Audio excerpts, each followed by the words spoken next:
Pennsylvania. We love Pennsylvania. And a very special hello to Latrobe. Oh, I love Latrobe. You know why? The home of Arnold Palmer. This was the home of my friend Arnold Palmer. And he loved Latrobe. You know, he turned out to be one of the greatest golfers in the world. He started off very, very poor. He had no money, just had a lot of talent and a lot of muscle. He was a strong guy. And his father, you know, worked at Latrobe Golf Course. And he was a laborer there. He actually, they called him in those days sod carrier. He's a very strong man. He'd carry sod. They didn't have trucks that they trucked it. They had strong people carrying it. He was the strongest of them all. And he had a son, but they had no money. And he worked at Latrobe. And they treated him good because he could do more work than anybody else. And his son started to grow up, and he realized his son was very strong like him. But he never had a chance to play golf. He had no money at all. And his son was named Arnold. And when Arnold was 4 and 5 years old, they had no money to buy a club. He couldn't buy one club, not one. And they used to go to the back of, this was all told to me by Arnold, so I have it firsthand.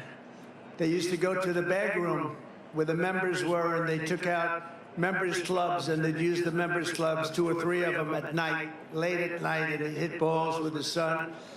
And he'd watch his son every move, and he realized his son had great talent. And then his son got older, stronger, and then he got stronger and stronger, and his father started saying, wow, this is really crazy, what's going on with this kid? And finally, he was able to save up enough money to get him some clubs, but they weren't strong enough. Arnold was breaking them. He'd swing a regular club, and it'd break the hell out of it because he was so powerful. And they went back to the members' bags because they couldn't afford another set, and it used very stiff-shafted clubs, very strong for those of you that aren't golfers. That's for like good golfers with power, very stiff-shafted. And he'd get better and better, and then he went to high school, and he won all sorts of championships, one after another. He'd beat the rich kids, he'd kill them. He'd beat them so badly, he loved beating them, even though he was a nice guy, but he was tough. He was a tough cookie, Arnold. I got to know him really well. And he'd beat him over and over again, and then he got a set of clubs, and he got even better, and he won every championship, and he got into Wake Forest. You know that, right? Wake Forest. And he was immediately, as a freshman, the captain of the team. And there was a man named Mark McCormick, and Mark McCormick founded IMG. It's a very big, one of the biggest entertainment companies in the world today. And he wanted to be a professional golfer. He didn't go to Wake Forest. He went to another college, another school. And I won't say which because, honestly, I didn't want to look it up. It wasn't worth it. But a good golf college, and he wanted to be a pro. He was a very good golfer, very, very good. And he had the privilege of playing Arnold Palmer in a match between Wake Forest and his college. And the way he tells it, he was playing fantastically well, Mark McCormick, a very famous man, actually, founder of the biggest entertainment company. And he was playing very well, playing Arnold, and Arnold was just Arnold. He was just better than anybody else in college. And somebody shouted over to Mark McCormick, how are you playing? He said, I'm playing great. Can't play better. How are you doing? I'm 6 down. And he realized at the end of that match that he would never be a pro because he could never beat a guy like this. It wasn't close. He said he was longer, straighter, chipped better, putted better, and thought better. Other than that, they were very close. But he gave it up. He said, I'm not going to be a golfer. But he went to Arnold. He said, Arnold, you're going to be turning pro, and you're going to make a lot of money. And my second choice was to start representing people that are talented. And I'd like you to be my first client. And they made a deal where Arnold owned a big piece of the company. And Arnold started winning immediately. Made a lot of money for him, and Mark McCormick became the agent. And then because of Arnold's success, IMG, which you know, most of you know, it's very, very big now. Hollywood stars, everything. IMG became well-known, and he started signing a lot of other players and a lot of other people. And then he started with Hollywood, and they signed Hollywood stars, and it became the biggest of those companies like William Morris and all of them. And it was all because of Arnold. Arnold owned a big piece of it. Arnold was a very rich man, and I said to Arnold, I got to know him when he was 69 years old, and I played pretty much with him, a lot of them.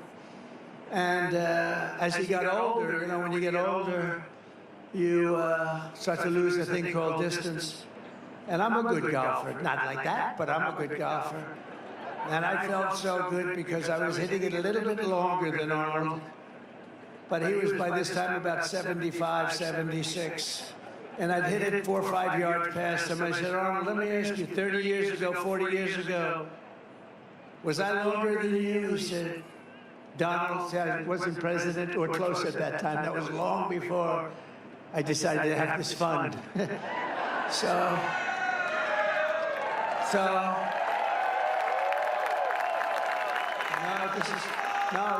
But you're talking about a great man. I said, Arnold, and he was still plenty long, but I said, Arnold, do you think I was longer than you like I am now, 30, 40 years ago? He goes, Donald, let me tell you a little secret.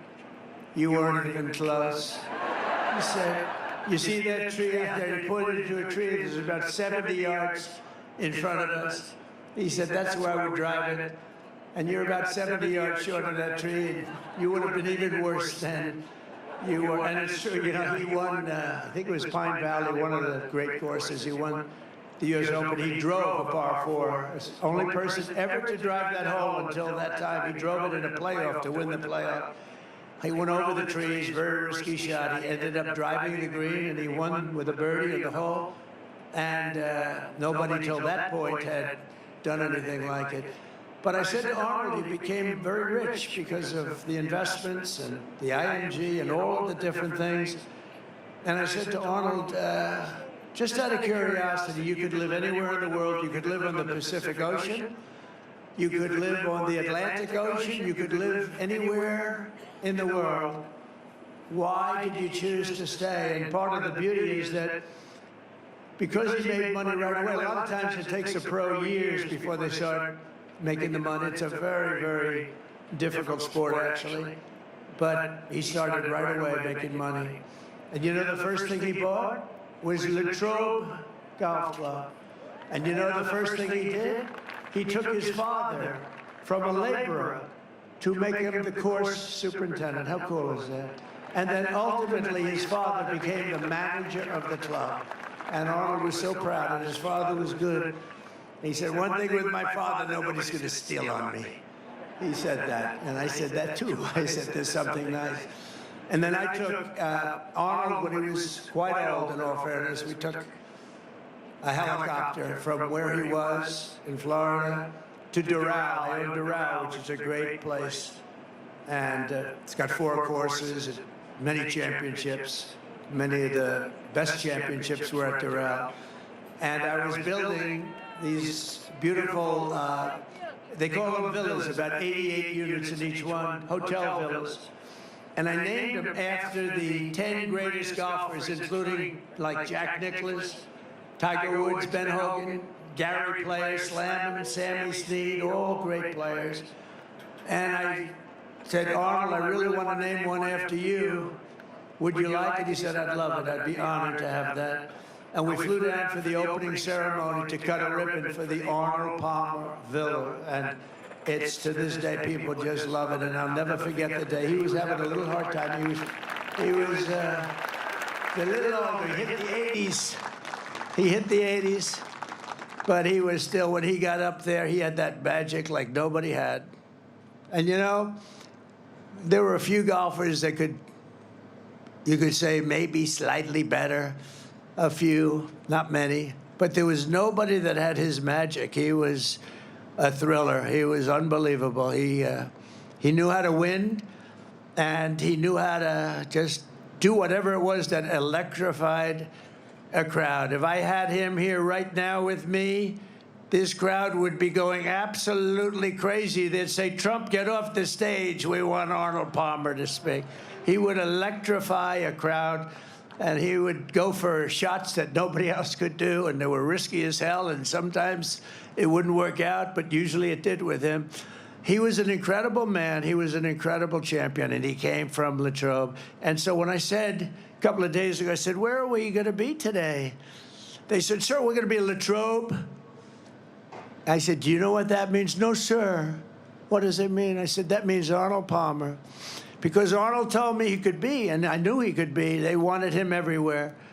Just like I wanted to name a villa after him. Everybody wanted him. He could have been in any place he wanted. He said, no, this is where I want to be. This is the place I love. I mean, how good is that, right? And he died a very proud owner of this course, and he was always tinkering with it. I said, Arnold, what are you doing? He said, well, I'm moving the whole 4 yards back. I said, nobody knows the difference, Arnold. And he said, I don't care. I love it. I love this place. He could not get enough of Latrobe. So, you know, I've been here before, and I've told the story before, not in this kind of detail. Because, you know, you have these teleprompters. If I would read it off a teleprompter, it wouldn't be so good, right? And it would be a lot shorter. It wouldn't be as good. And I didn't want to do that. I said, when I come here, I'm going to tell them the real story of Arnold. But Arnold Palmer was all man. And I say that in all due respect to women, and I love women. But this is a guy that was all man. This man was strong and tough. And I refuse to say it, but when he took showers with the other pros, they came out of there, they said, oh my God,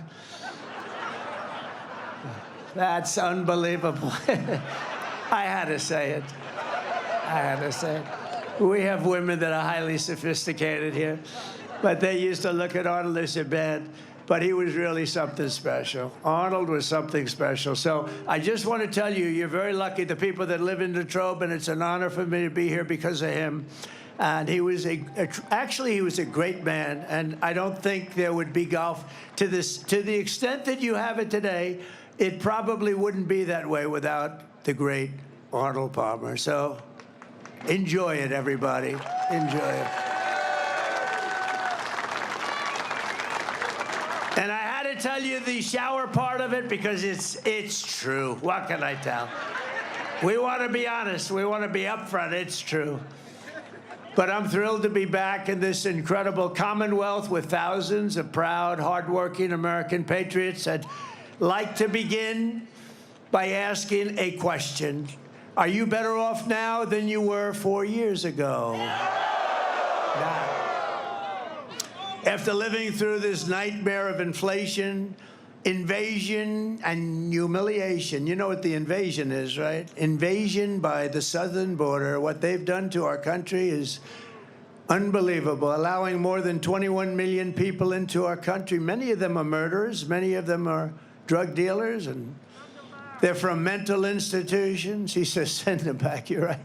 Do you come from Latrobe by any chance? Yeah, he does. But Americans are ready to be free from Kamala Harris. Do you know that whenever I use the word Harris, everybody says, who's Harris? They have no idea who Harris is. That's true. They have no idea who's Harris. But Kamala, and to reclaim the future that is rightfully yours, you're going to reclaim it. This election is a choice between whether we will have a incredible 4 more years of failure. It's such a horrible 4 years. We had a horrible, think of everything they touch turns to everything. Inflation, Afghanistan. How about Afghanistan? Most embarrassing moment in the history of our... Everything they've touched. Even now, he's telling Israel, everything he said to Israel was exactly the opposite. He's the greatest. I will say this about Biden. He's the single greatest expert on foreign policy in history. You know what that means? If you did the exact opposite of what he suggested every single time, you'd go down as the greatest foreign policy president in history. If you did the exact opposite. Everything's a failure. And he's telling Bibi Netanyahu, don't do this, don't do that, don't do this. All our great congressmen are there. And don't do any of these things. And Bibi didn't listen to him, and I tell you what, they're in a much stronger position now than they were 3 months ago. That's for sure. Nobody's ever seen anything like has happened.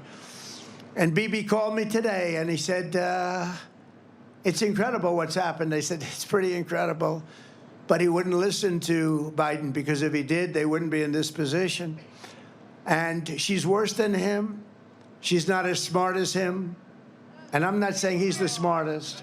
I'm not saying he's the smartest, but she's not as smart as him. And I think maybe, you know, based on early results, maybe he'd be doing better than her. You know, we have results coming out where we actually now don't have to rely on the polls. We're doing good in the polls, but we don't have to rely on the polls. Remember, they stole the election from an American president. They stole it. I could say coup. I don't even want to call it. They just stole the election. They said, we're taking the election away. He got 14 million votes, and he won. 22 people running, 22 Democrats there running. Oh, I'm looking at my hair up there. Let's see. Oh, I don't like it. I don't like it. Excuse me, I'm going to recomb my hair. Do you mind? I'll leave the stage for 5 minutes. I'm going to recomb my hair, Mr. Future Senator. We have David down here. Mr. Future Senator, you got to get him in.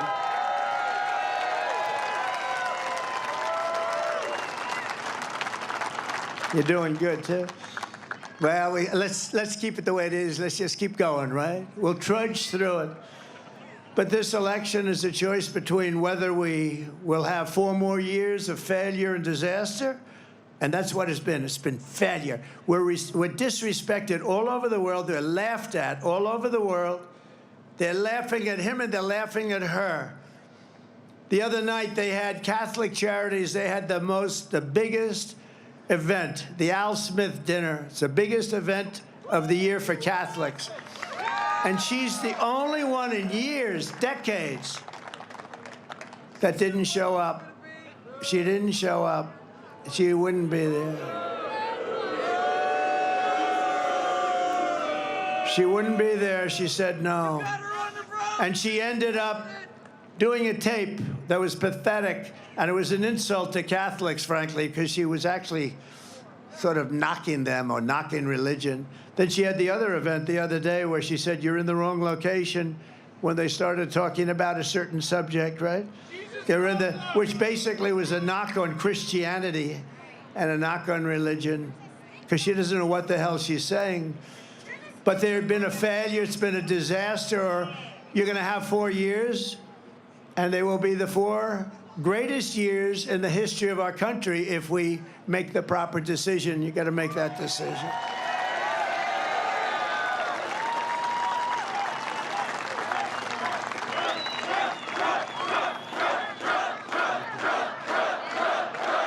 Thank you.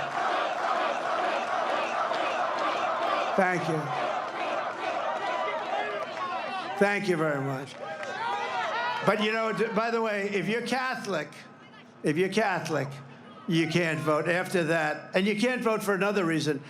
That administration has been persecuting Catholics. It's been persecuting Catholics. I don't know why. Persecuting a lot of people. Persecuting politicians. I raised my hand, but we're kicking their ass. They are bad. They are bad. They are bad. Guys going to jail. They've never done this. This has never happened. It happens in third world countries and banana republics. They go after, it's called weaponization. They weaponize their justice departments. I call it the Department of Injustice. Ours is the Department of Injustice. But we're doing well. We won the big case in Florida. You saw that? That was the big one. That was the big one. That was the big one. They're going to get him on that one. Oh, they're going to get him.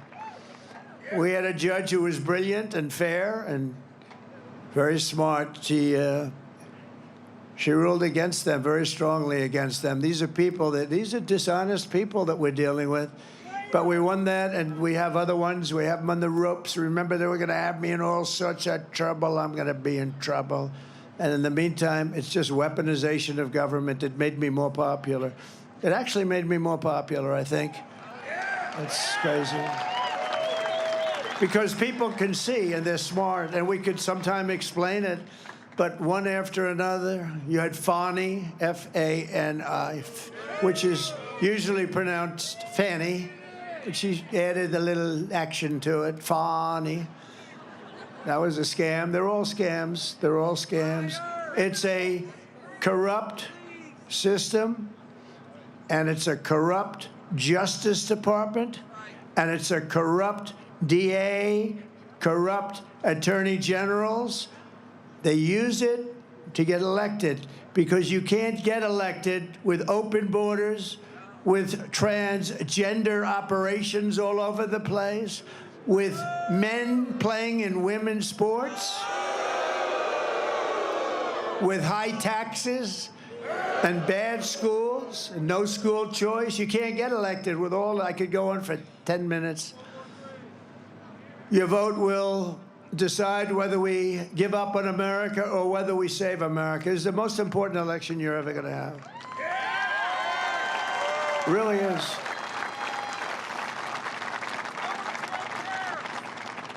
By the way, how nice is this place? Is this? Isn't it beautiful? Look, people as far as you can see, they give you a little extra security nowadays. Do you notice?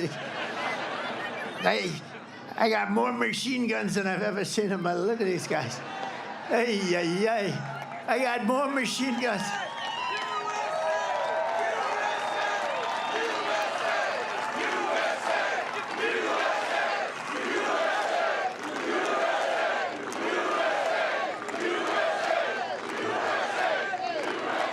I never saw guns like that. I said to my son, Don, he knows a lot about guns. And Eric knows they're great shots. They really understand. I said, what kind of a gun is that? They said, Dad, you don't even want to know. They are serious guns. We got more guys, and every one of them is like central casting, too. Holy shit. I'm looking. They look like Arnold Palmer. They look like Arnold. Can't look better than Arnold.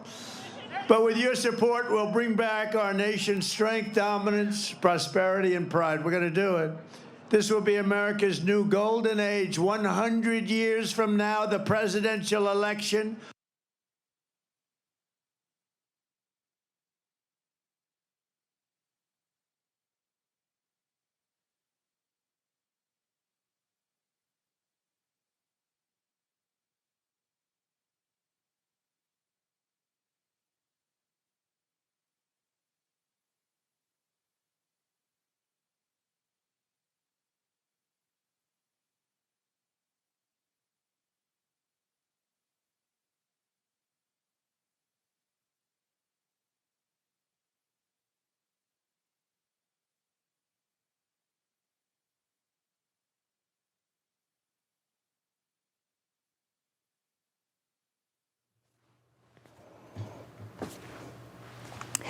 All right, we're just reestablishing the audio from Donald Trump's rally, and you can see right now he is pointing out to that very now historic and some may say miraculous chart that saved his life in Butler.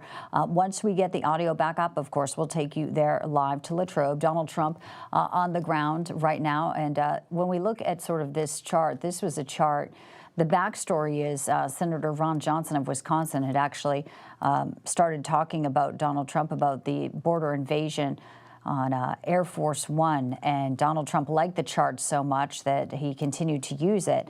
And when he was using it that day, July 13th, in Butler, Pennsylvania, he turned and he put this up. So now, obviously, it has become something that's very personal to him and something important, obviously, to everyone in the nation, because this chart very well may have saved his life from that assassin's bullet when he turned his head. No doubt, many say a miracle happened.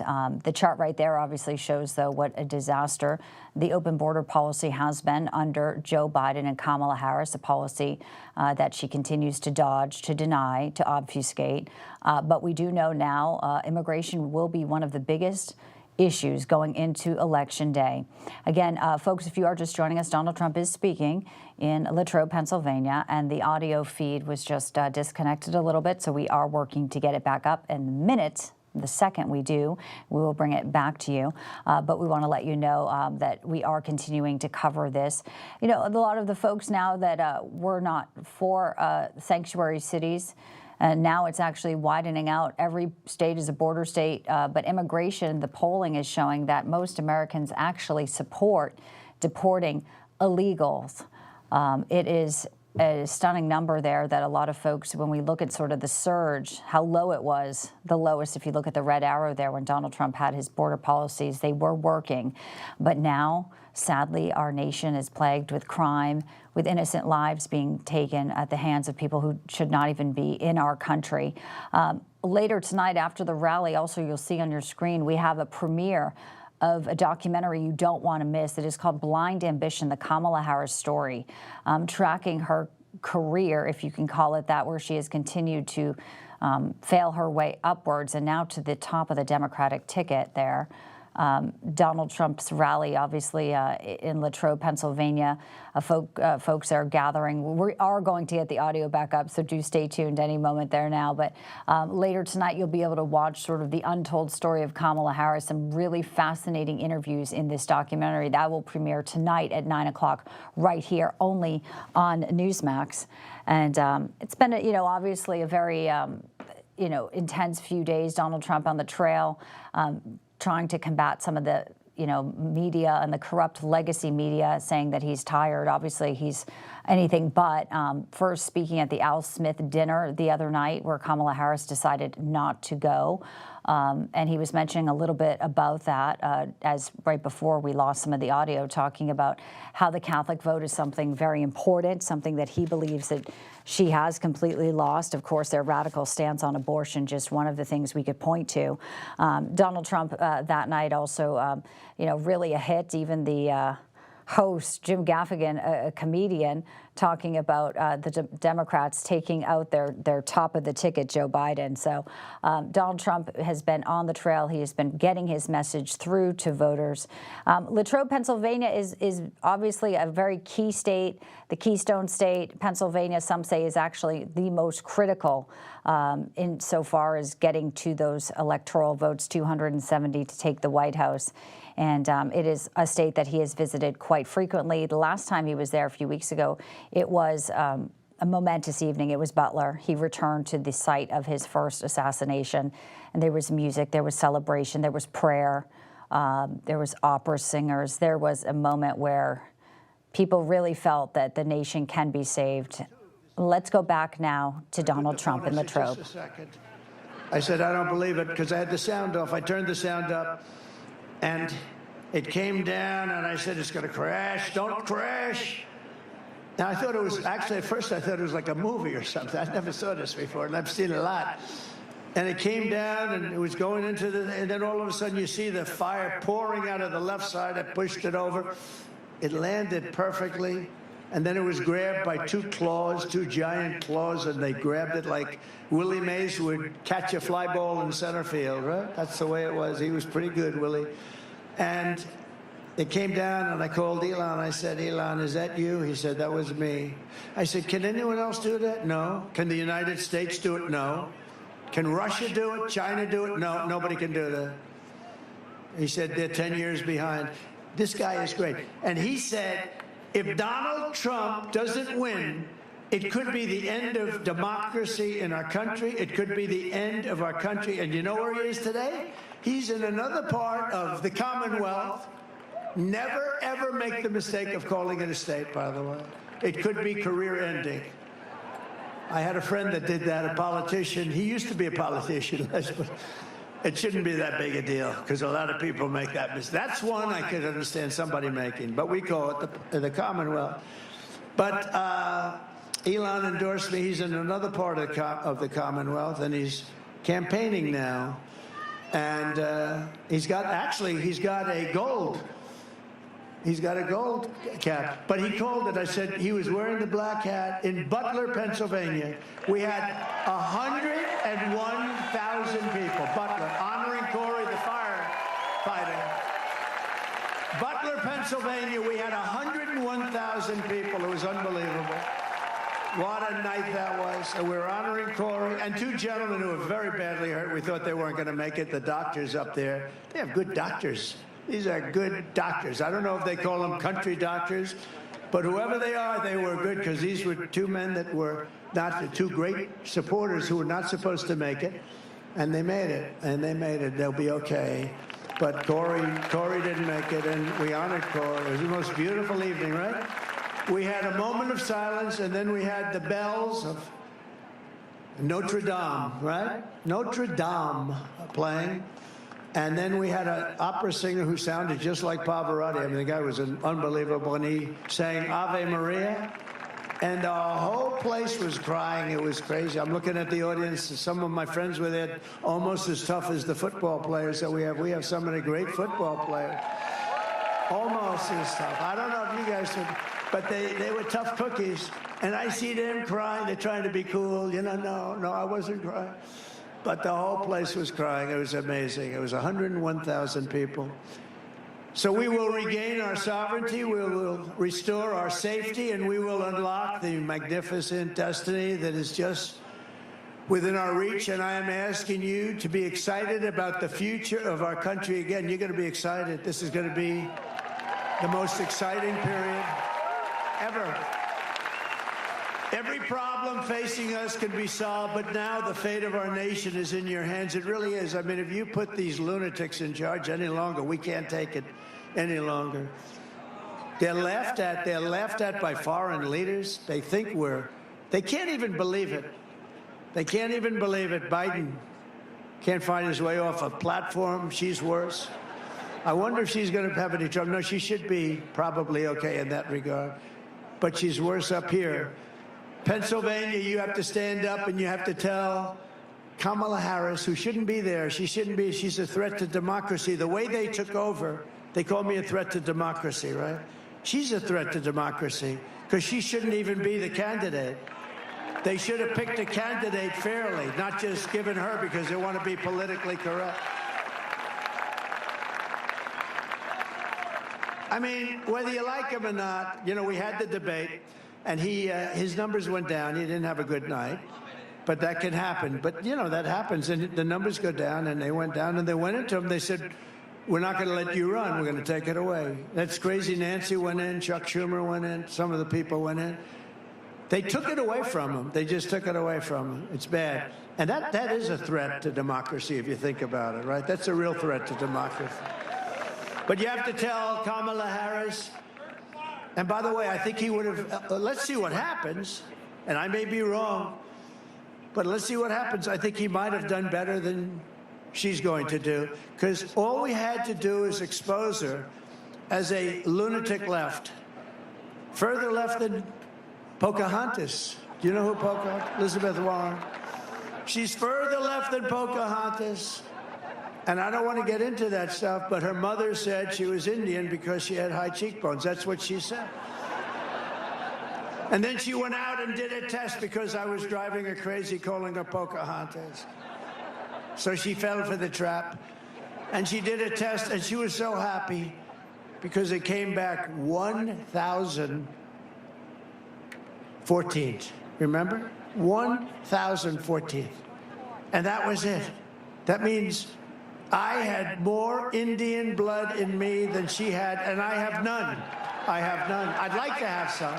I would like to have some, I'd be honored. But I have more, and I have none. But she was so happy when she got, think of that. Think of that. That was what happened. That was the end of her career. You know, that was the end of her presidential run. She was leading for the president.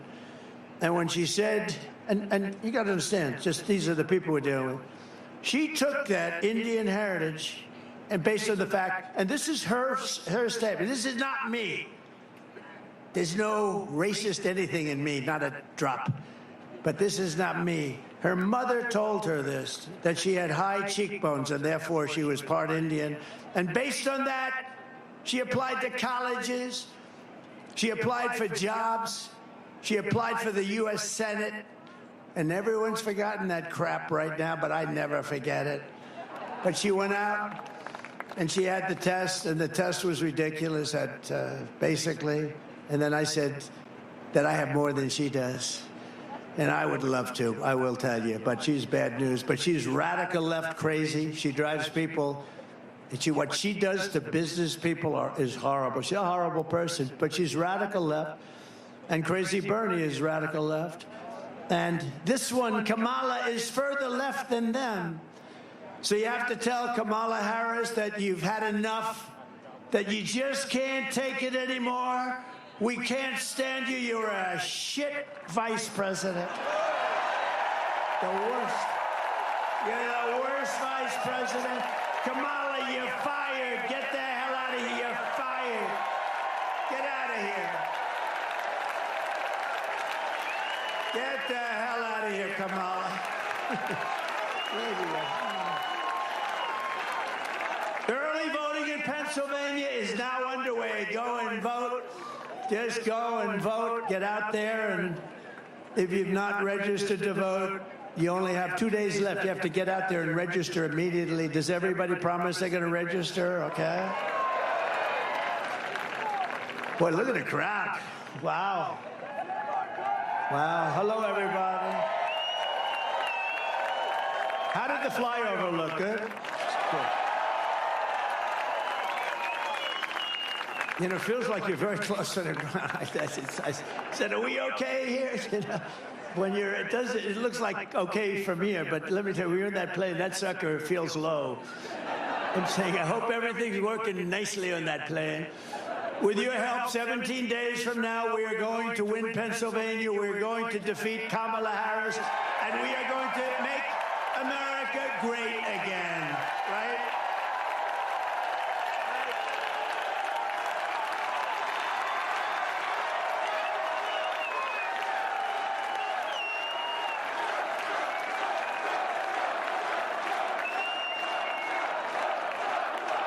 And I'm in big trouble tonight. You know why? Franklin Graham wrote me. You heard this. Like 2 months ago, he said, President, we love your stories. We love your speaking. We love everything about you. You're a great Christian. We love everything about you. But, sir, please, please don't use any bad language, bad words. He said, your stories will even be better. And I wrote him back. I said, I'm going to try and do that, but actually the stories won't be as good because you can't put the same emphasis on. So tonight I broke my rule. I've done it for weeks, but tonight I just said, look, I'm in Pennsylvania. What the hell? What the hell? I went to school here. I went to school. I went to the great Wharton School of Finance here. What a great school that was, too. What a great school. So if we win Pennsylvania, we win the whole damn thing, right? And starting on day one of my new administration, I will end Kamala Harris's war on Pennsylvania energy because you know she's going to ban, fracking, right? 100%. You know, she was against fracking, against all this stuff, and then all of a sudden, about a year and a half ago, when she was getting killed in the polls, she said, I like fracking very much. Look, they always go back to what they want. They always go back. She can't help it. She's a radical left Marxist. She can't help it. But we're going to end that, and we will frack, frack, frack, and drill, baby, drill. We're going to drill, baby, drill. We're going to be drilling so deep. We're going to be, for these guys, we're going to drill. We're going to take out so much money. We're going to pay down our debt. We're going to lower your taxes. You know, I gave you the largest tax cut in the history of our country. And the biggest regulation cuts in the history of our country. And we had the best economy in the history of our country. And we had the best border in the history of our country. Other than that, what the hell? I did other things, too. I rebuilt the military, and unfortunately, they gave a lot of it away to the Taliban. These geniuses, these stupid people like Milley, General Milley. Remember his performance in Congress? General Milley and Mattis, all these guys, what a bunch of lightweights. But we have great generals, but they're the ones you don't see on television. They're the ones that actually have to fight. Like, we defeated 100% of the ISIS caliphate with great generals and we have a great military, but not the ones you see on television. Not the movie actors that you see. Kamala has said repeatedly she wants to ban fracking, which would kill over 500,000 jobs in Pennsylvania alone. Watch this.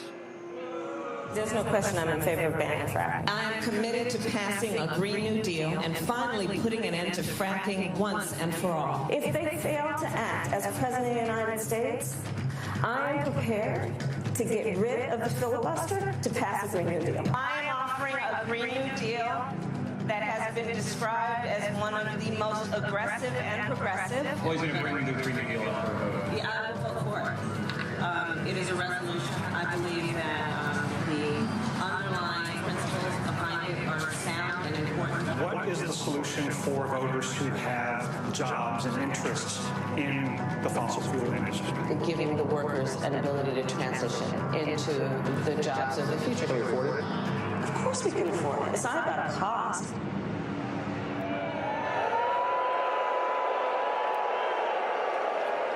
So when she does that, that's the end of Pennsylvania as we know it. It's the most important, not only from the standpoint of $500,000 jobs, it's 500,000 jobs, but in terms of income for the state, you would have to double and triple your taxes to make up. And she's going to do it. She's going to do it. She's going to do it. And you know the other thing, the taxes, you know what an unrealized capital gain is? Okay, it's called, I'll tell you what it is, communism is what it is. So she wants to have a tax, so capital gains tax is terrible, rough, but you know, you sell something, you can pay the tax. She wants an unrealized capital gain every year so that if something goes up in value, now you have to go out, it'll be a great business for appraisers and for lawyers and for accountants. Other than that, it's a disaster. She wants an unrealized, and she refuses to say that, no, we're not going to do that. No, she refuses. Think of it. It's an unrealized gain she wants to, so she wants to tax an unrealized gain. This woman is crazy. I will terminate the Green New scam immediately. It's the greatest scam in history. I will stop the energy price hikes. I will rescind the natural gas export ban, which is killing your state, by the way. And we will have energy independence. You know, we were energy independent 4 years ago. Think of it. Energy independent. We're still going to be energy dominant. And I will cut your energy and electricity prices in half within 12 months of taking office. 50%. We have it. It's under our feet. We don't have to get it from Venezuela. We get it from Venezuela. It's not even believable. The whole thing's not believable. For most of American history, Pennsylvania was the commercial and industrial powerhouse of the United States. But year after year, globalist, radical left politicians and incompetents like Kamala Harris have waged a war on your Commonwealth. They've annihilated your steel mills, decimated your coal jobs, assaulted your oil and gas jobs, and sold off your manufacturing jobs to China and foreign nations all over the world. Under the Trump administration, we are going to take back what is ours. We will end the looting and pillaging of Pennsylvania and many other states all over our country.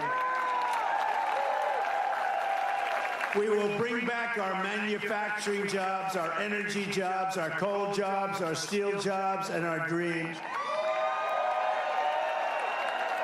And it's all very simple. Starting in January, we will give our companies the lowest taxes, the lowest energy costs, the lowest regulatory burdens, and free access to the best and biggest market anywhere on the planet. But only if they make their products right here in America. If they don't, they have to pay a higher. And only if they hire American workers for the job, and they will. They'll all be coming. They'll be pouring in. If these companies don't make their product here, then they will pay a tariff when they send their products into the United States for the privilege of competing with our workers and our cherished companies. We're going to protect our workers and our company. It's all very simple. We don't do any of this now. I was going to do it, and then COVID came, and I said, we got to fight that one. We did a great job with that. We got a great, you know, I got great credit for the economy, for the military. We were in no wars. Think of it. I started no wars. Everybody thought I'd be like in a war. I'll be in a war in 2 days. No, it didn't work out. My personality stopped wars. Stopped wars. It stopped wars in countries that that we weren't even involved. I was able to stop wars with other countries that we weren't even that involved with just by making a couple of phone calls. I saved a lot of lives. We will call this policy the Build It in America plan, because when foreign leaders and CEOs call me up to complain about our tariffs, my answer will be very simple to them. Build it in America, build it in Pennsylvania. We're going to build a lot. We're going to have all those hulks that you have all over the place, the big empty hulks that we have all over our country. They're going to be loaded up with companies. They'll probably be, honestly, they'll be ripped down, and you'll see modern buildings built, modern manufacturing built. The centerpiece of this plan will be a 15% made in America corporate tax rate, cutting the tax from 21% to 15%, but again, only for those who make their product in the USA. And remember, I got it down to 21. Everyone said it would be impossible to get approved by Congress. I got it approved by Congress, but I got it down to 21. It was close to 40%. I got it down to 21%. Nobody thought that was possible. Now, I'm taking it from 21% down to 15%. The companies are going to roar in because 21% is very competitive. 15% is really, it's amazing. I mean, companies are going to want to be here, but they have to be protected from other companies coming in from the outside and raiding the jobs, the products, and that's what we're doing with the tariffs. And for those companies who don't make their product in America, they will be forced to pay a very stiff tariff, and we will make it and take it. Hundreds of billions of dollars are going to come in through tariff dollars to benefit American citizens, and we're going to pay off debt and reduce your taxes still further. Again, I gave you the biggest tax cut in history. We'll be able to do it still further. And remember this, for decades, nobody paid, China never paid one penny, not one penny to us until I came along. They paid hundreds of billions of dollars in tariffs and taxes under me, under Bush, under Obama. They never paid. They never paid anything, nothing, not a dime. Hundreds of billions of dollars they paid. And that's just the beginning. We're a rich country, but we don't know how to be rich. We just don't know how to be, but we're going to be rich, and we're going to be richer than ever before. We're going to take care of ourselves. It's going to be America first. It's also going to be, we'll help the world. We want to help the world. But it's time that we take care of ourselves. We owe $36 trillion. We're going to take care of ourselves first.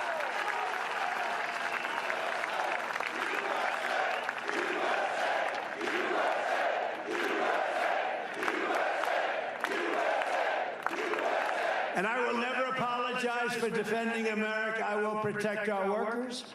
I will protect our jobs. I will protect our borders. I will protect our families. And I will protect the birthright of our children to live in the richest and most powerful nation on the face of the earth. And I will also protect our steel industry. If you guys remember, we were going to lose our steel. We had the worst policy on steel. China was coming in and others dumping steel onto our shores. And we would have had no steel industry left. And I put a big tariff on all steel coming in. It was not good steel either. It was what we call dirty steel. It's bad steel, bad structurally, very dangerous actually. But they were dumping steel into our country, destroying our steel mills. And I put a big tariff, and it all stopped when I did that. It all stopped. And we took in hundreds of billions of dollars, and it all stopped. And, you know, we slashed foreign steel export. All these exports that were pouring in, they stopped to the level of about 25%. Nobody could believe it, and I hadn't even started yet. We were just getting ready. We were going to make this country richer than it had ever been before. You know, in the 1890s and 1880s, our country was actually the richest it ever was. They had to form committees to determine how are we going to spend this vast wealth. We had so much wealth, relatively speaking, so much wealth, more than anybody by far. And they formed up blue ribbon committees. How are we going to spend the money? We don't know how to spend it. Wouldn't that be a nice problem to have? And it was all a tariff cut. We were a tariff country. And McKinley was president. William McKinley was actually a great president, was assassinated, by the way. He was assassinated. You know, being president is a very dangerous profession. If you're an auto racer, you know how many people die? About 1/10%. If you're a bull rider, that's dangerous. That's more dangerous than playing in the NFL, right, fellas? What do you think? I think it's a little more, I don't know, it's pretty dangerous. We got a couple of big deals over here and there. But I think that bull riding stuff, that looks bad. 1/10%, about the same as the auto racing. If you're president, take a look. It's about 5%, 6%. That's a lot better. But it's only good if you want to do one thing. You want to make your country strong and wonderful and great, and that's what I'm doing. But it is a dangerous profession, and we can't let it be a dangerous profession. We have to have better everything. We have to have better respect from countries that look at us, because we have to let them know. I'm still waiting for Biden to say, if you do anything to this guy that I hate Trump, but if you do anything to him, we're going to blow your country to pieces, and then you wouldn't need all this glass up here. You wouldn't need all the glass. And other presidents have said that.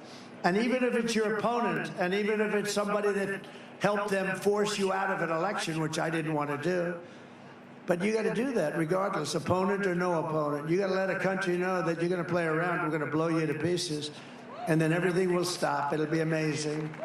But today I'm honored to receive the endorsement of 3 union locals representing U.S. Steel, Mon Valley. And if they want, I'd like to call them up to the stage, including union leaders Brian Pavlak and Richard TK and Jason Zugais. Would you come on up here, fellas?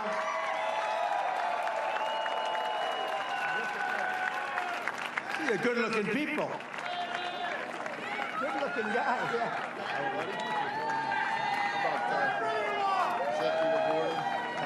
You guys can say something. Thank you very much.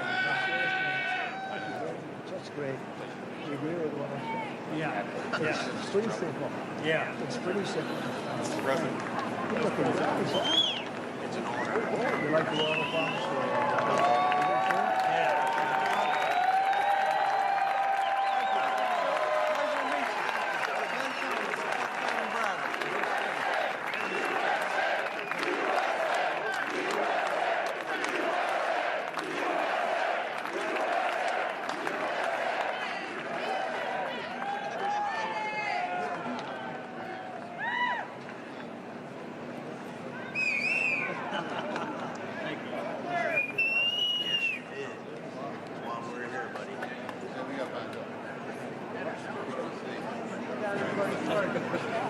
Somebody like to say something? Yeah.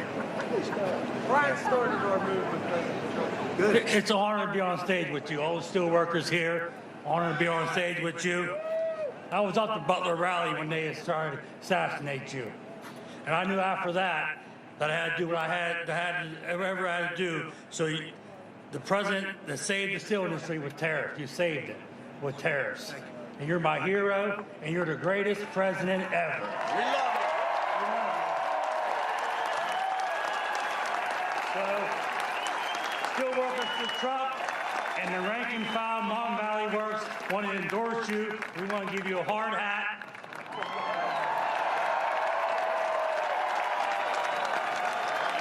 And also another hat, too. Well, thank you, President Trump. Thank you. Yes. It's such an honor.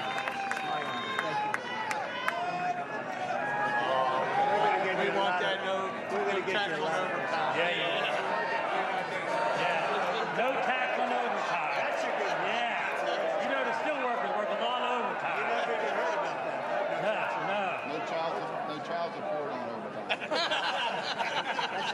You think they're good? Put the hard hat on. No child support on overtime.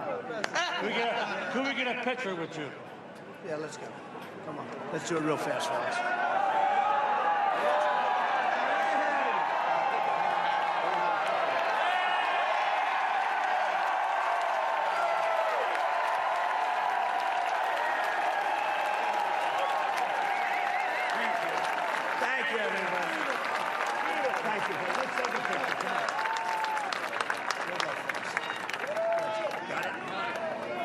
they've got it outside.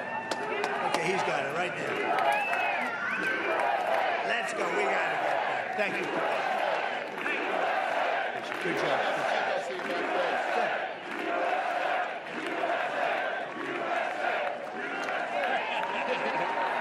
So awesome.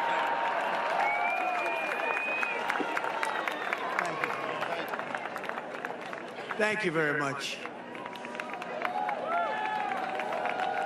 That's a lot of strength up here. A lot of great people, actually. I'm also thank you very much. Have a good time, fellas. Thank you. Thank you very much. Thank you very much. They said you did stay. We really did. We saved the steel industry in this country. Now we're going to make it really powerful again, along with autos. Great guys, great people. Those are great people. I'm also, and that have been beaten up for a lot of years unfairly because we had stupid politicians or corrupt politicians. I'm not sure which. I'm also honored to have the overwhelming endorsement of the rank and file membership of the Teamsters. That never happened before. Never happened before. Never happened before. And also we have something else, the law enforcement. Virtually every group in the United States from law enforcement, every single group, the sheriffs, the police, the fraternal order, 400,000 police, they all endorse me. So thank you very much. Thank you. I don't think she has one. She's a disaster. She wants to defund. She was involved in defund the police. I think when you defund the police, that's the end of that. With 4 more years of Kamala Harris, Pennsylvania will be an economic wasteland. That's going to happen.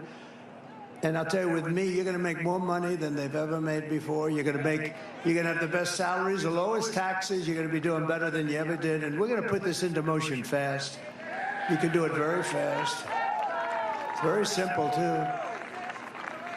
Kamala's inflation has already cost the typical family over $30,000 in higher prices, and now she wants to raise typical family taxes by nearly $3,000 a year. Just take a look at this video, please. Kamala Harris is going to significantly raise taxes. Taxes are going to have to go up. Kamala's plan will raise families' taxes by nearly $2,600 a year. Under Kamala, prices have already soared. Now she'd make it worse with even higher taxes. Taxes are going to have to go up. President Trump will cut taxes again. No taxes on tips, overtime, or Social Security. Acknowledging Trump, I approve this message. You know, they said to me up here, we like the overtime the best. I said, yeah, you probably. You like the overtime, right, fellas? That's right. I figured you had something. That's right. You're not worried about the tips. You like that overtime, right? But a lot of people like the tips. And if you're a senior, you know what you like. You want the Social Security, no tax on Social Security. Think of it. No tax. No tax on Social Security benefits for our seniors, and they deserve it because, you know what, inflation with their fixed income, mostly fixed income, inflation has absolutely destroyed our seniors and other people that are on fixed income. So I will also make interest on car loans fully tax deductible. That's a big deal. You know, they said one of the top guys on Wall Street called up and he said, you know, we have an incredible situation here. Where did you come up with that? It's like the paperclip. I said it the other day. Like 125 years ago, some guy took some steel and he bent it around a little bit. He came up with a paperclip, and other people looked at it. He made a lot of money, very rich man. And they said, why the hell didn't we think of it? You know, the one having to do with the deductibility of car loans. So simple. And the top guys on Wall Street, real geniuses, they called up, they said, how did you think of that? It's so simple. But, you know, to have the American dream, you want to have a car. And this will make, and I think this is going to be fantastic for Detroit and South Carolina and Tennessee and all of the areas that produce cars. One thing I have to say also, we have in Mexico, and I've been talking about it for the last year and a half, China is getting ready to build massive car plants, massive, which would wipe out Michigan, would hurt you, but would wipe out Michigan. Detroit would be gone. And they're the biggest plants in the world. I have a friend that does that. He builds plants. He doesn't do anything else. All he wants to do is build plants. And I called him up a year ago, a little more than that. I said, I want to see a plant. I want to go see a plant. You think Biden calls people up and says, I'd like to see a plant? I don't think so. He wants to just go. He wants to go to sleep. And she wants to do other things. We don't know what they are. We'll find out, unfortunately. No, but I said, I want to see a plant. He said, well, I can't really take you to the U.S. because we're not building the good ones. But the big ones are being built in Mexico. I said, what do you mean Mexico? They're being built by China. And they're the biggest in the world, actually. And one plant will be doing more than all of Michigan. So I said, this is not good. And then they think they're going to take the cars, build them, and sell them over to the United States, or go around a little horn and sell them to the United States and destroy our automobile. And it would destroy. So I said, I've had it. And I started talking about tariffs. We're going to put massive tariffs on these companies that are coming in and destroying our jobs and our companies. And so I went very public with it for the last 4 months about tariffs. I love tariffs. I love tariffs, what they can do for your income and protection, and even third-party things you can do just by the threat of tariffs, because we're the pot of gold. We won't be the pot of gold long if we don't do something. So I was making a speech the other day in Detroit at the Economic Club, which is a great place, beautiful, and talking about cars. And I saw the man that is the great car factory builder who I know, John. I won't give his full name, but John. And I saw him, and I said, could I see you after the speech? I made the speech. I went to see him. I said, how are those plants coming, the big ones in China? They said, sir, they just canceled them because they think you're going to get elected, and they don't want to build them because they won't be able to pay tariffs. We just canceled them. I didn't even do anything. And I just saved Detroit. I just saved every car-making state. No, but think of it. And I thought to myself, just the threat of tariffs, they canceled these multi-billion-dollar auto factories. Auto machines is what they really are. Now, will I get credit for that? I don't think so, but we know. But he just said, because of you, they think you're going to get elected. They think you're going to charge tariffs that are so much that it won't be possible for them to survive. And China just canceled those big, beautiful factories that would have destroyed our country in terms of automaking. And, you know, I think it's great. And now people are starting to see it. They're saying that was a pretty good thing to do. I didn't even do anything. Just the mere threat of that beautiful word kept what we have. Don't forget, a lot of it's been taken over 50, 60 years. We were the greatest powerhouse. We will have that back soon. I think we can compete with it. We will have that back soon. We're going to have so many auto plants and so many steel plants built in this country now. So simple, too. It's so simple. And you know, I've been talking about this for the last couple of months, and people are starting to understand it. They're starting to understand it. And you know, China does it. They've been doing it for a long time. They say, we don't want your cars. If you want to build a car, you build it in our country. They did it with Harley Davidson in India. They charge a 200% tariff on a motorcycle.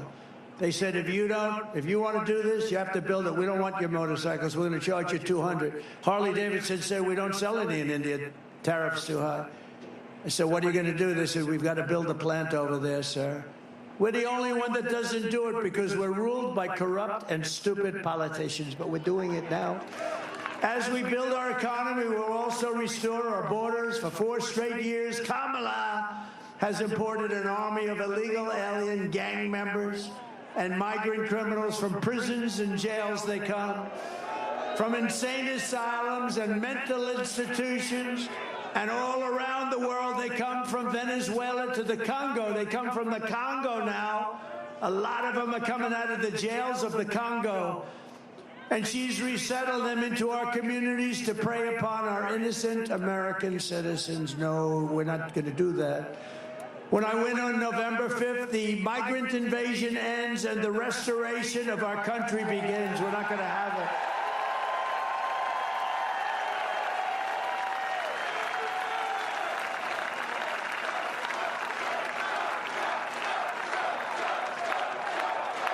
Thank you. And every day, Kamala is using migrant flights and her phone app. Do you believe they have a phone app for the criminal cartels to call up? Hello, this is Jose Rodriguez. I'd like to know, where do I dispose of my illegal migrants? And they tell you where to drop them. Can you believe it? The only thing worse are the flights.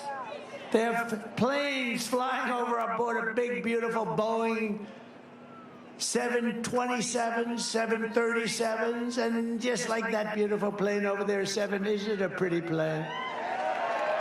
757s, 767s. They have planes flying back and forth, loaded up with migrants, only going one way, by the way, to flood Pennsylvania, Ohio, Michigan, and Wisconsin. That's what they're doing in the entire Midwest, with thousands and thousands of illegal migrants, and many of these are very dangerous people. They'll look at you, they'll cut you up, and they won't even think about it. As just one example, the 4,000-person town of Charleroi, Pennsylvania, has seen, listen to this, a 2,000% increase in the population of illegal migrants. Think of that, 2,000% increase in the population of illegal migrants under Harris. She doesn't want to be called border czar. But you know what? I don't care. She was in charge of the border. This mentally deficient president put her in charge of the border, and she never went there, not once. And she never, when the Border Patrol last week endorsed me so strongly, I asked them, how often did you speak to her? You were dealing with her. They said, sir, we never spoke to her once. I said, who did she speak to? There were like 40 guys on the stage, all the leaders of the Border Patrol. She said, not one of them did she speak to, not one. Pennsylvania is not going to take it anymore. One of the deadliest and most vicious migrant gangs that Kamala has imported into our country is the savage Venezuelan prison gang, Tren de Aragua. Has anyone heard of it? You've heard of MS-13? These are right in the same category. You don't get any meaner or tougher. But they're taking over apartment complexes like I do. I'm in the real estate business also, isn't it? They do it differently. They do it with guns. I do it with financing. And unleashing a violent terror spree all across America. This is happening all over. Let's watch. Open borders, deadly consequences. Border crisis, record-high crossings are putting a strain on cities across America. It is a full-blown invasion. Armed Venezuelan gang members storming an apartment complex in Aurora, Colorado. When people talk about migrant crime, this is what they're talking about. Biden and Harris had created a program to bring them in under humanitarian parole. I am in favor of saying that we're not going to treat people who are undocumented cross borders criminals. More than 13,000 illegal immigrants convicted of murder have been released into the United States. My 20-year-old daughter, Kayla Hamilton, was murdered in her own room. Kayla's murderer was apprehended by Border Patrol crossing illegally into the U.S. Kayla's murderer had been improperly released into the United States. Abolish ICE. Yeah, we need to probably think about starting from scratch. An Afghan national is in custody today after being accused of plotting an election-day terrorist attack. The suspect entered the U.S. on a special immigrant visa. More than a dozen people suspected of being Tren de Aragua gang members right here in San Antonio. The gang members had been terrorizing the apartment complex. New details in the murder of Laken Riley. The illegal immigrant suspect, who cops say committed the heinous murder, is a Venezuelan national. And was paroled and released into the country by the Biden administration. 2 men investigators say are in the country illegally from Venezuela are charged with capital murder in the death of Jocelyn Nungaray. Court documents suggest a group of men arrested for beating and robbing a Dallas woman last month are members of a Venezuelan street gang. Manuel Hernandez was booked by Colleyville police just 2 days earlier and released the day before the robbery.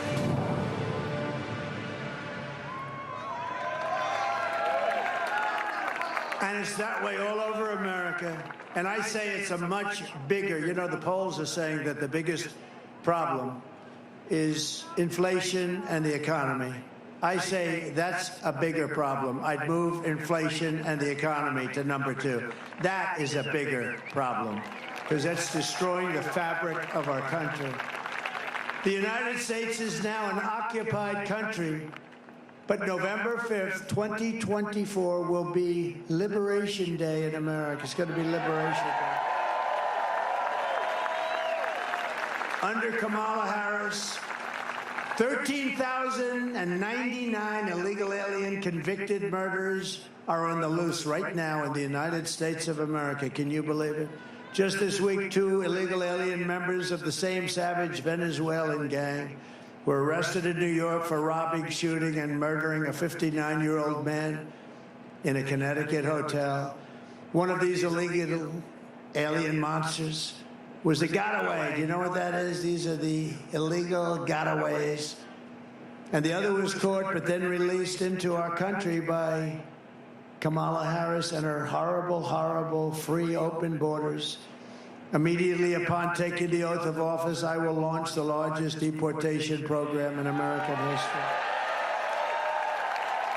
We have no choice. I don't want to do it. The record right now is Dwight Eisenhower, a moderate president that couldn't stand, he just couldn't stand what was happening with the border. Many years ago, Dwight Eisenhower, General Eisenhower, was a good president, but he was a moderate person, but he has every record. He just couldn't stand watching the borders be crossed by people that weren't citizens of our country. I will rescue every town across America that has been invaded and conquered, and we will put these vicious and bloodthirsty criminals in a jail or kick them out of our country immediately. They will get sent back to where they came from. We have no choice. And to expedite removals of Tren de Aragua and other savage gangs, I will invoke the Alien Enemies Act of 1798. Can you believe that? We couldn't have an act like that now because now everything's woke, you know? We have woke generals like Milley and Mattis. We have woke people. They don't do things like this. So we had to go back to 1798 when we had real people running our country. The Alien Enemies Act of 70 gives a tremendous power to the president to do what's right, to target and dismantle every migrant criminal network operating on American soil. And if they come back into our country, it's an automatic 10 years in jail with no possibility of parole. So when they come back, if they come back, when they hear that, they won't come back. And if that's not good enough, we'll make it 20. And I'm also calling for the death penalty for any migrant that kills an American citizen or a law enforcement officer.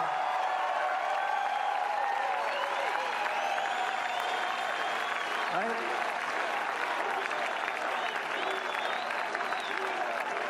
Kamala's invasion is also bankrupting Medicare and Social Security. She wants to give millions of illegals the benefits you work for your entire lives. And by the way, by talking about education, Social Security, all of the different benefits, that's why people are pouring up into our country. If you say you're not going to get it, they won't come. They're coming because we say, come on up, like that idiot governor from California, Gavin Newsom. Gavin Newsom. Did you see the other day he signed a bill that you are not even allowed to ask a person whether or not they have voter ID? If you ask them, it's a criminal penalty. If you say, sir, I'd like to see your voter ID, they want to put you in jail for saying that. We're not going to stand. I'm going to get that thing overturned so fast. He just signed the bill. Because we want, ultimately, one-day voting. We want paper ballots. We want voter ID, and we want proof of citizenship. And we're finished. And we'll have quick, fair elections that will cost 8% of the cost of these very beautiful, fancy machines that go up to Mars and around and down and all over the place. You ever see this?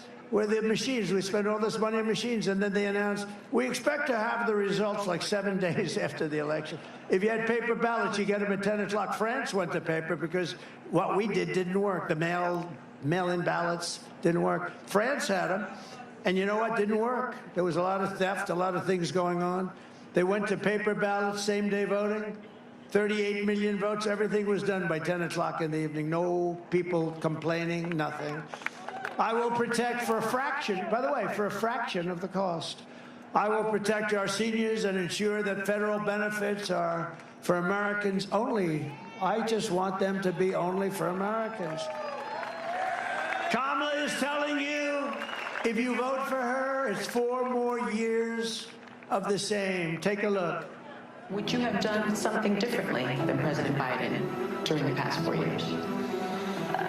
There is not a thing that comes to mind. I stood there on the tarmac watching you check your watch. The chaotic and deadly U.S. evacuation from Afghanistan stunned Americans and the world and cost the lives of 13 U.S. soldiers. Would you have done something differently? There is not a thing that comes to mind. More than 13,000 illegal immigrants convicted of murder have been caught at the border and then released into the United States. An Afghan national is in custody today after being accused of plotting an election day terrorist attack. The suspect entered the U.S. on a special immigrant visa. Gut-wrenching new details in the murder of Georgia nursing student Laken Riley. The illegal immigrant suspect, who cops say committed the heinous murder, is a Venezuelan national who crossed the unsecured southern border back in 2022. 2 men investigators say are in the country illegally from Venezuela are charged with capital murder in the death of Jocelyn Nungaray. A fifth illegal immigrant accused of attacking 2 New York City police officers over the weekend showed no remorse or regret. Would you have done something differently? There is not a thing that comes to mind. Only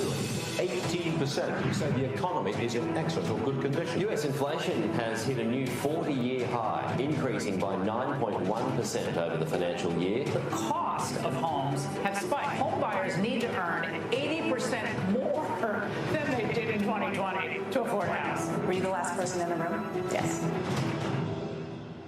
That's it.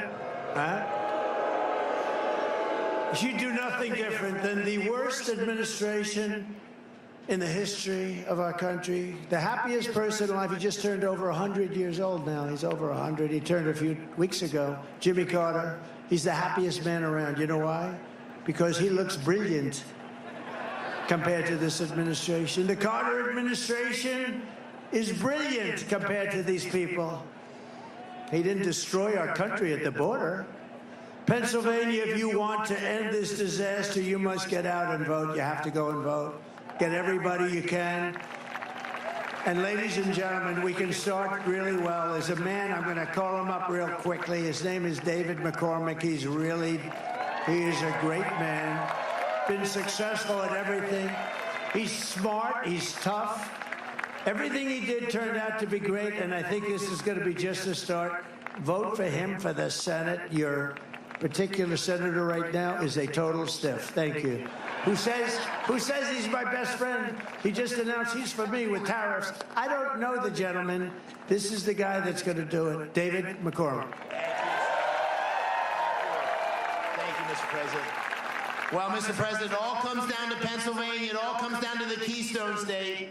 We've got to put you back in the White House so we can have strength and common sense policies and fight back on this crazy liberal agenda, the weakness of Kamala Harris that is taking us over the cliff. So we're with you, Mr. President, 100%.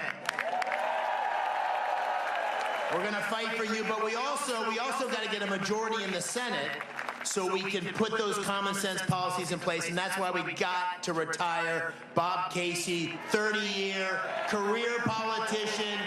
He's weak, and he's voted 100% with the crazy liberal agenda of Biden-Harris. We got to send Bob Casey home. And, Mr. President, first time today, I just heard this an hour or two ago, good news. First public poll that says McCormick's in the lead over Casey. We're going to win this. But we need to fight, fight, fight for the next 17 days, no sleep, take our country back. Thank you, Mr. President.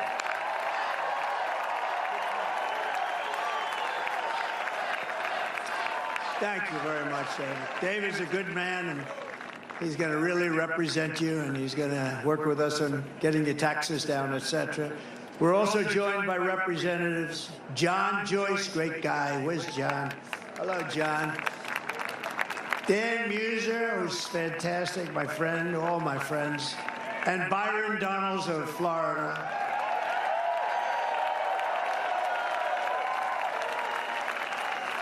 And also, I tell you, if you're a football fan, these guys are good. I guess they're going to the game a little bit later or something. Are you going to the game? Are you going, or are you going to watch it on television?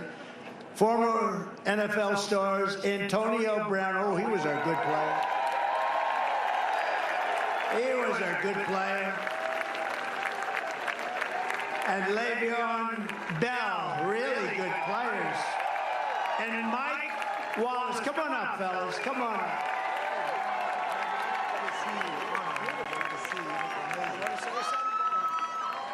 Let's vote for Trump, baby. Make some noise for the president.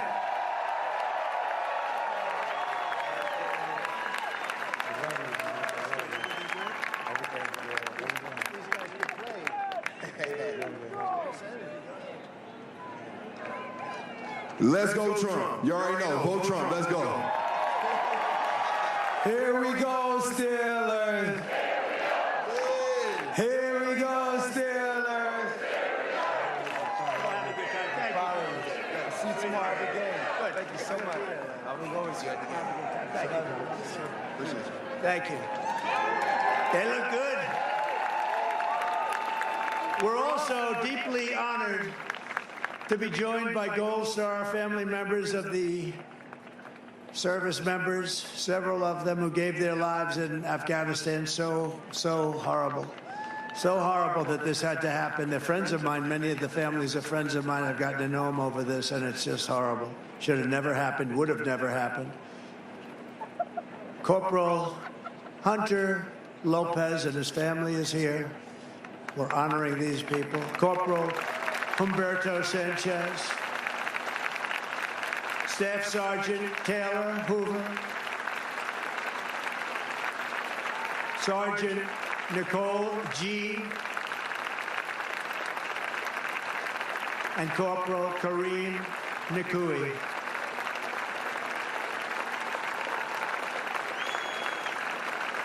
Thank you very much. Great people. I got to know them very well. Should have never, ever happened. 13 people, many so badly injured. We have to talk about them. I talk about them all the time with the legs and the arms and just obliteration. So I want to thank you all very much. Thank you for being here. Thank you. I also want to thank Elon Musk, because when I called him on North Carolina and Georgia, as you know, they had almost no, especially in North Carolina, they had no communication. The lines were all down a few weeks ago with the hurricane, Helene. And I called Elon. They said, do you know Elon Musk? I said, I happen to know him. What do you want? We need Starlink. I said, what is Starlink? Tell me, please. Give me a lesson. Tell me. And they told me it's basically great communication and up to a satellite and back. And they said, we just have to have it. We can't get it because it's very hard to get. And I called Elon, and he had it there in literally in moments. It was amazing how fast he got it there for them. So I want to thank Elon for doing that. It was great. People of North Carolina.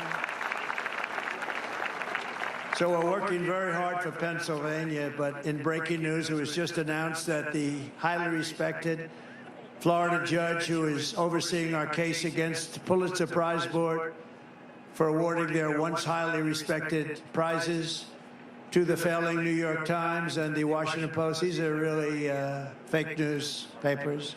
Call them fake newspapers, but they're fake news Russia stories. They got the Pulitzer Prize for Russia. It turned out to be a fake story. So I figured, what the hell, on your behalf, I'd sue their ass off. And he's ordered Discovery to move full speed ahead. He wants it to go. That means that we will be able to learn the full scale of their lies, deceit, and wrongdoing, and we'll hold these radical lunatics accountable for the lying that they've done to the American people. What they've done is incredible. Think of it. They got the Pulitzer Prize for their great reporting on Russia, and then it turned out to be a hoax, and now everybody knows it. So I want them to return those Pulitzer Prizes, and I think lots of damages should be awarded to a lot of different people. So here are the facts. Kamala Harris is a radical left Marxist rated even worse than Bernie. She destroyed our economy. She was an original creator of defund the police. And anybody who wants to defund it cannot be president of the United States. We cherish our police. And we're going to give them back their respect and their dignity and let them do the job. And crime will fall. Kamala Harris vowed to abolish ICE. These are tough people. I know a lot of tough people right in this first few rows. They're not tough like these guys. As California Attorney General, she redefined child sex trafficking, assault with a deadly weapon, and rape of an unconscious person as totally nonviolent crimes. She pledged to confiscate your guns and endorsed a total ban on handgun ownership. She even called for free sex changes for illegal aliens and detention at taxpayers' expense. She lied about working at McDonald's, a simple thing. You know, I think very soon, maybe tomorrow or something, I'm going to McDonald's to work the French fry. I think I'm doing it tomorrow. And I think it's in a place in Pennsylvania, and I'm going to stand over that French fry. You know, she lied about her. You know, it's a very basic thing to say. They'll say, oh, look at all that press. That's a lot of press. But they're going to say, oh, it's so basic. It is basic. But the basic is easier to understand. She said, as part of her resume, for years, I worked at McDonald's, you know. It's probably tough. But she never worked there. It turned out to be a hoax. So on top of all of this, Kamala turned on our military and wants to make them woke. Take a look at our real military. Just take a look at it.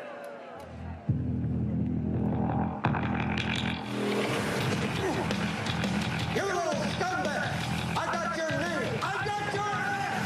You will not live! You will not die! You will learn by the numbers! Happy Pride. Happy Pride Month. And actually, let's declare it a summer of pride. So you're a killer? Sir, yes, sir! Let me see your war face! Sir, you got a war face? Ah! That's a war face! Now let me see your war face! Ah! Bullshit! You didn't convince me! Let me see your real war face! Ah!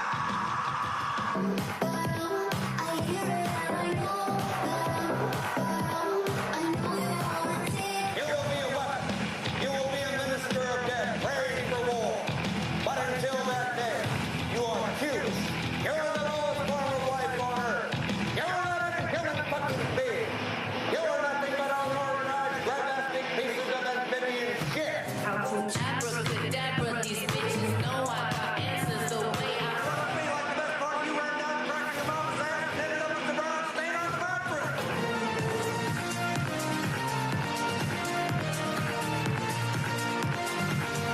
I love working for Uncle Sam. I love working for Uncle Sam. Let me know just who I am. Let me know just who I am. 1, 2, 3, 4, United States Marine Corps. 1, 2, 3, 4, United States Marine Corps. That wasn't exactly woke. So in conclusion, and thank you for being here, everybody. This is beautiful. We'll get you out real fast. We're going to get you to go watch that game tonight, right? We really do appreciate this kind of crowd and love. The love that we've had is incredible. But with your vote this November, we are going to fire Kamala Harris. We are going to save America. We're going to rebuild our nation for citizens of every race, religion, color, and creed. With your support, we will teach our children to love our country, honor our history, and to always respect our great American flag. We will cut your taxes, demolish inflation, slash your prices, raise your wages, and turn the United States into the manufacturing superpower of the world. We will hire American, buy American, build American, and show the whole world that the American dream is back, bigger, better, and stronger than ever before. I will end the war in Ukraine, stop the chaos in the Middle East, and prevent World War III. And I'm the one that can do it. I'm the only one that's going to do it. I will crush violent crime and give our police the support, protection, and resources And we have to give them respect again. We're going to give them respect like they've never had. And they're going to get rid of crime, and they'll get rid of it quickly and efficiently. We cannot live with the kind of crime that we're living with in our country today.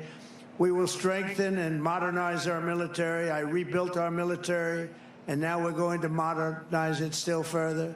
We will build a missile defense shield, all made in the USA, including the Commonwealth is going to build a lot of it. We're entitled to it. We're entitled to it. Others have it. We want it too. And we will land an American astronaut on Mars. Get ready, Elon. Get ready. We got to land it. We got to do it quickly. But a lot of that has to do with military, the space. You know, I created Space Force, and it's going to go down, in my opinion, it's just about the most important with time of the forces. We were way behind Russia and China, and now we're leading them by a lot. It was a great thing. Space Force, first time in 82 years since Air Force that this happened. We will rebuild our cities, including our capital in Washington, D.C., making them safe, clean, and beautiful again. We will get critical race theory and transgender insanity the hell out of our schools. And we will immediately keep men out of women's sports. I will defend religious liberty, I will restore free speech, and I will defend the right to keep and bear arms, our Second Amendment. And we will end sanctuary cities and stop illegal immigration once and for all. We want people to come into our country, but they have to come in legally. After years of building up foreign countries, defending foreign borders, and protecting foreign lands, we will finally be going to build our country, defend our borders, and protect our American cities, suburbs, and towns. We will protect them like they have never been protected before. We will not be invaded. We will not be occupied. We will not be conquered. That's what they're doing. This is an invasion into our country of a foreign military. We will be free and proud as a nation again. Everyone will prosper. Every family will thrive, and every day will be filled with opportunity and hope. But for that to happen, we must defeat Kamala Harris and stop her radical left agenda once and for all. It will happen. Will happen. We want a landslide that's too big to rig. So early voting is underway. Get everyone you know and vote. After all we have been through together, we stand on the verge of the 4 greatest years in the history of our country. These will be 4 of the greatest years in the history of our country, and it's going to happen quickly. With your help from now until Election Day, we will redeem America's promise, and we will take back the nation that we love. We are one people, one family, and one glorious nation under God. We will never give in. We will never back down, ever, ever, ever. And we will never, ever surrender. Together we will fight, fight, fight. We will vote, vote, vote. And we will win, win, win like we have never won before. November 5th will be the most important day in the history of our country, and together we will make America powerful again. We will make America wealthy again. We will make America healthy again. We will make America strong again. We will make America proud again. We will make America safe again. And we will make America great again. Thank you, Pennsylvania. Thank you. God bless you all. God bless you.